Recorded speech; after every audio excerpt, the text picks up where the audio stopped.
Nargiz opa, O, safarimiz ham tugadi. da tugadi. Mana chemodanlarimiz ham tayyor. Yo'lga otlanyapmiz. Birinchi bo'lib nima qilasiz Toshkentga borib?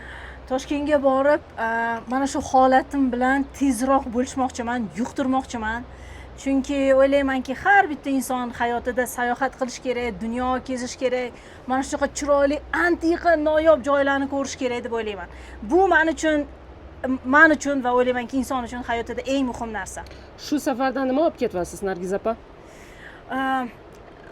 Tabiat bilan uyg'unlikni. Buni hech qachon his qilmaganman. Bunchalik his qilmagan ekanman. Inson va tabiat bittaligini va qanchalar bir-biriga yaqinligini mana shu narsani oldim.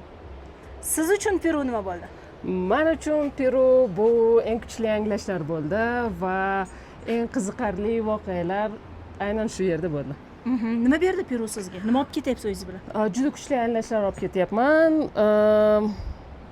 Не знаю, что сказать. Paka hamma ko'rganlarimizni hazm qilish bilan, sig'dirish bilan olib boramiz.